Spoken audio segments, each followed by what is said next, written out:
सरकार के चलने में उनकी प्राथमिकताओं में कुछ चेंज हुआ है ऐसा तो मुझे लगता नहीं है, या उनकी कार्यशैली में कोई चेंज हुआ है। आपको ऐसा लगता है कि अफसरशाही कम हो गई या भ्रष्टाचार कम हो गया या सरकार ने कोई बहुत बड़ी नई योजना ला दी, ऐसा तो है नहीं। हाँ, ये जरूर हुआ कि मान लीजिए कि जो सरकार, जो कैबिनेट है या जो मंत्रियों का समूह है जिसमें 30 लोग थे, उसमें से 15 आदमी का नेम प्लेट भाजपा से बदल के राजद हो गया। मैं तो इतना ही परिवर्तन देखता हूँ, दूसरा तो कोई परिवर्तन मुझे दिख नहीं रहा। मैंने उनसे पूछा कि लालू जी और नीतीश जी के राज में क्या फर्क है, तो उसने कहा साहब दोनों में कोई फर्क नहीं है, जनता का दोनों में पूरा पूरा हजामत बन रहा है। लालू जी के राज में अपराधी हजामत बना रहा था, नीतीश जी के राज में अधिकारी हजामत बना रहा है। लालू जी के राज में जो अपराधी था वो डरता नहीं था, बंदूक लगाकर आपको लूटता था, और नीतीश जी के राज में जो अफसर है, अफसरशाही इतनी आ गई है कि कलम लगाकर दिन में ही लूट रहा है। लालू जी के राज में अपराधी जो है वो डरता नहीं था सरकार से, उसको मालूम है कुछ उसको होने वाला नहीं है। उसी तरह से नीतीश जी के राज में अफसर जो है वो डरता नहीं है गलत करने से, उसको मालूम है कि उसको कुछ होने वाला नहीं है। तो जब अब आपके सवाल पर आता हूं, आप इन दोनों को मिला दिया है अब आपने, तो आप देख लीजिए कि दोनों मिलकर जब बनाएंगे हजामत तो दाढ़ी के साथ साथ बाल भी जाएगा।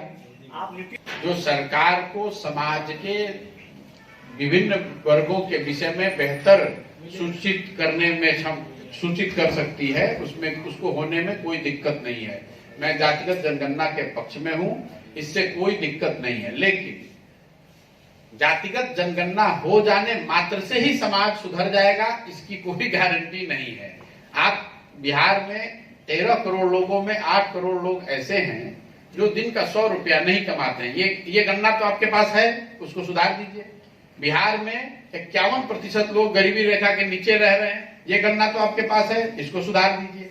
जाति के आधार पर दलितों की गणना पिछले 70 साल 75 साल से हो रही है, दलित फिर भी बेचारे सबसे पिछड़े हुए लोग हैं। तो सिर्फ गणना हो जाने मात्र से अगर स्थिति सुधर जाती तो देश में दलितों की स्थिति आज से 50 साल पहले और बेहतर हो गई होती।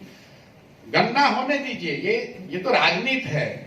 आपको ये बताया जा रहा है कि ताकि आप आधे लोग समाज में लग जाए कि जातिगत जनगणना होनी चाहिए, आधे लोग लग जाए नहीं होनी चाहिए। अगर आज जनगणना शुरू होगी तो 5 साल तक रिजल्ट उसका आने वाला नहीं है। आप इनके कहने के भ्रम में मत जाइए। 2011 में पूरे देश में जातिगत जनगणना कराई गई है, आज तक उसका रिजल्ट नहीं आया, तो इसकी क्या गारंटी है कि ये आज जो आप गणना करा रहे हैं इसका रिजल्ट आ जाएगा। ये रिजल्ट आया भी नहीं, अभी जनगणना शुरू भी नहीं हुई, लोगों ने आपने मान लिया कि आने से ही किसका क्या अच्छा हो जाएगा किसका बुरा हो जाएगा।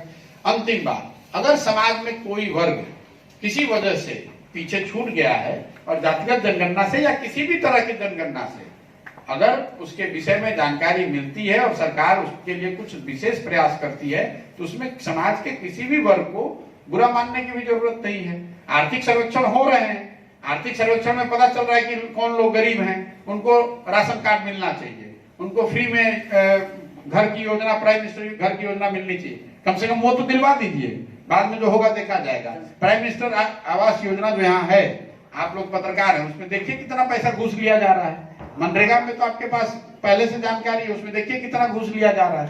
तो जातिगत जनगणना हो जाने मात्र से ही बिहार अमेरिका बन जाएगा, ऐसी सोच रखने वाले लोगों पर आप तरस ही खा सकते हैं। ये तो एक गिमिक है कि जातिगत जनगणना करा देंगे। भाई 17 साल से आप मुख्यमंत्री हैं, अगर इसी से सब सुधरना था तो 17 साल पहले करा देते, जिस दिन मुख्यमंत्री बने उसी दिन करा देते।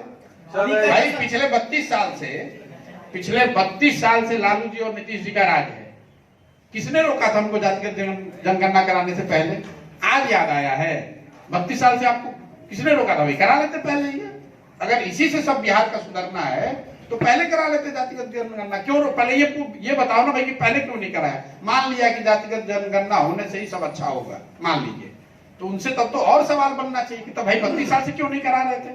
इसकी राजनीति पर कोई बहुत बड़ा असर हो ऐसा मुझे लगता नहीं है। जितनी राजनीतिक समझ मुझे है उसके हिसाब से मैं ऐसा नहीं मानता हूं कि बिहार में जो राजनीतिक घटनाक्रम हुआ है उसका देश की राजनीति पर कोई बहुत असर पड़ने वाला है।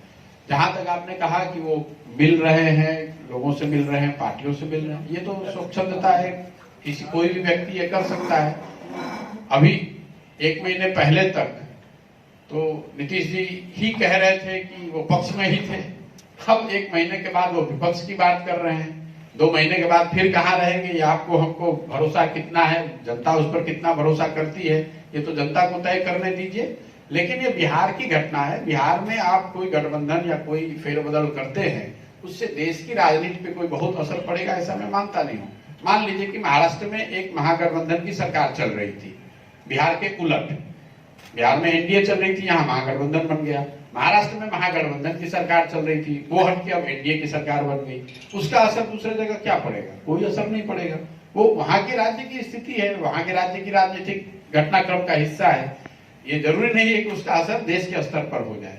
देश के स्तर पे तब होता जब देश की सारी पार्टियां, जो लोग सो कॉल्ड विपक्ष की भूमिका में हैं, वो सब मिलकर एक रणनीति बनाते और उस रणनीति के तहत बिहार में अगर ये चेंज होता तो एक बात को माना जा सकता था। बिहार में चेंज हो गया, उसके बाद आप देश में घूमकर कुछ करने का प्रयास कर रहे हैं, और जिन लोगों से नीतीश जी मिल रहे हैं उसमें ऐसा नया क्या है? वो तो जो भी जीत के जाता है विपक्ष में रहता है वो एक दूसरे से मिलता है।